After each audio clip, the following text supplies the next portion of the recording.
Hello दोस्तों, चलिए देखते हैं क्लास 10 चैप्टर 4 क्वाड्रेटिक इक्वेशन का इंट्रोडक्शन देख लेते हैं। क्या है, छोटा सा इंट्रोडक्शन है, ज़्यादा कुछ इसमें बताने लायक है भी नहीं। देखिए क्वाड्रेटिक इक्वेशन, ठीक है, एक ऐसी इक्वेशन जिसमें किसी भी पॉलिनोमियल की हाईएस्ट पावर कितनी होनी चाहिए, 2। ठीक है, जैसे मान लो मैं लिख देता हूँ p x is equal to x square plus 3x plus 3। तो ये मेरी क्या है कि polynomial in terms of x है, जिसमें देखिए कोफिशिएंट क्या है, x है, इसका जो है ना हाईएस्ट पावर क्या है, 2 है। तो ये मेरी क्या है कि क्वाड्रेटिक इक्वेशन है। और एक क्वाड्रेटिक इक्वेशन की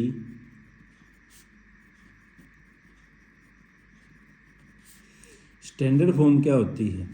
स्टैंडर्ड फॉर्म इतनी होती थी A x square plus B x plus C is equal to 0, where A B C are real numbers and A is not equal to 0। भाई देखिए ए ही 0 अगर हो जाए तो एक्स स्क्वेयर की वैल्यू क्या हो जाएगी, 0। तो वो क्या है कि क्वाड्रेटिक इक्वेशन रहेगी, नहीं रहेगी। तो इसलिए होती है standard form a x square plus B x plus c, a B C are real numbers, मतलब प्लस माइनस कुछ भी हो सकते हैं, पी बाई क्यू की फॉर्म में भी हो सकते हैं, और ए हमारा 0 नहीं होना चाहिए। अब देखिए क्वाड्रेटिक फार्मूला होता है रूट्स निकालने के लिए, to find roots of quadratic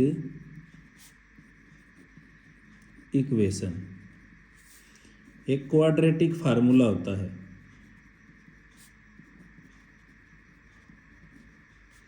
वो क्या होता है, देखिए x is equal to minus b plus minus root b square minus 4ac upon में 2a।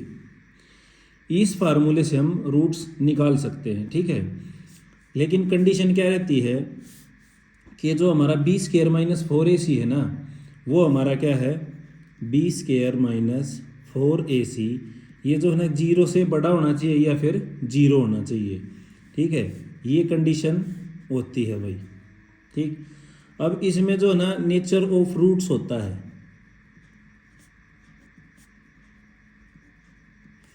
नेचर ऑफ रूट्स सबसे पहला, ठीक है। If d is equal to 0, d हमारा क्या होता है, डी हमारा होता है ये वाला बी स्क्वेयर माइनस 4ac, ठीक है। मैं यहाँ लिख देता हूँ बी स्क्वेयर माइनस 4ac। अब डी पूछोगे क्या होता है, तो डी का मतलब होता है डिस्क्रिमिनेंट, ये एक फार्मूला है डिस्क्रिमिनेंट फार्म। अगर डी की वैल्यू 0 के इक्वल है तो क्या होगा, then 2 equal real roots exist, ठीक है। अगर भाई ये 0 के इक्वल होगा ना बी स्क्वेयर माइनस 4ac, तो दो रूट निकलेंगे और दोनों क्या होंगे, सेम होंगे, दोनों की वैल्यू क्या होगी, सेम होगी। और फिर क्या है, डी जो है अगर 0 से बड़ा है, then 2 different real roots exist. अगर डी जो ना 0 से बड़ा है तो फिर क्या होगा, दो रूट्स निकलेंगे और दोनों की वैल्यू क्या होगी, अलग अलग होगी। और तीसरी कंडीशन क्या होगी, 0 से छोटा। अगर डी 0 से छोटा है then no real roots exist. अगर भाई डी 0 से जो है ना छोटा है तो कोई भी जो है ना रियल रूट एग्जिस्ट नहीं करता। अच्छा, इसमें एक कंडीशन और होती है कि हम जो है ना इसके रूट्स निकालते कैसे हैं, ठीक है। रूट्स जो ना देखिए किसी भी पोलिनोमियल के, ठीक है, हम फैक्टर करके और जो फैक्टर आएंगे उनको 0 के इक्वल पुट करके हम उसके रूट्स निकाल सकते हैं by doing factors of a polynomial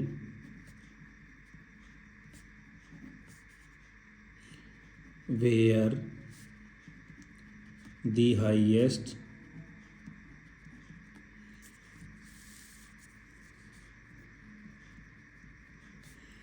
power is 2 by putting them equal to 0 we can find their roots. और ये रूट्स जो है ना अपने सेकंड चैप्टर में पढ़ा होगा, जीरोज, उन्हीं को जो है ना हम रूट्स बोल देते हैं। ठीक है, तो जीरोज और रूट्स जो ना एक ही चीज़ है। ठीक है भाई, तो ये तो था इसका फोर्थ चैप्टर का इंट्रोडक्शन। बस सिंपल सा ही था, बस यही बताना। इसमें मेन चीज़ यही है कि अगर डिस्क्रिमिनेंट यानी b² - 4ac अगर 0 के इक्वल होता है तो 2 रियल इक्वल रूट होंगे। अगर d 0 से बड़ा होता है तो 2 अलग अलग रूट होंगे। और d अगर 0 से छोटा है यानी नेगेटिव है तो कोई भी रियल रूट एग्जिस्ट नहीं करता। अच्छा, हम किसी भी पोलिनोमियल के जहाँ उस पोलिनोमियल की हाईएस्ट पावर क्या हो, 2 हो, उसी को हम क्या बोलते हैं, क्वाड्रेटिक इक्वेशन। देखिए ये पावर इज 2 लिखना बहुत जरूरी था क्योंकि हम क्या पढ़ रहे हैं, क्वाड्रेटिक इक्वेशन। वैसे तो पोलिनोमियल तो बहुत सारी होती हैं जिसमें हाईएस्ट पावर 3 भी हो सकती है, 4 भी हो सकती है, 5 भी हो सकती है, वो सारी की सारी क्या कहलाती हैं, पोलिनोमियल। लेकिन हम क्वाड्रेटिक इक्वेशन की बात कर रहे हैं तो उनको इसके फैक्टर करके उसको 0 के इक्वल पुट करके जो है ना हम उसके रूट निकाल सकते हैं। एक एग्जांपल ले लेते हैं, ले ले भाई, x² + 5x + 6 = 0। अगर हमें इसके रूट्स निकालने तो कैसे फैक्टर करेंगे, x² + 3x + 2x + 6 = 0। यहाँ से x कॉमन तो x + 3, यहाँ से 2 कॉमन तो x + 3 = 0। अब x + 2 को तो अलग ले लो और x + 3 को अलग ले लो, 0। अब क्या होगा, देखिए x + 3 को 0 के इक्वल पुट करो तो x की वैल्यू क्या आई, -3। और x + 2 को 0 के इक्वल पुट करो तो x की वैल्यू क्या आई, -2। तो बस ऐसे ही था, यही होता है कि भाई इसके फैक्टर करो, उसको 0 के इक्वल पुट करके x की वैल्यू निकाल लो, वही होते हैं इसके रूट्स। तो भाई ये था फोर्थ चैप्टर का इंट्रोडक्शन। और आपको वीडियो अच्छा लगा हो तो लाइक करिए, शेयर करिए, सब्सक्राइब करिए। आपका अपना चैनल है। थैंक यू दोस्तों।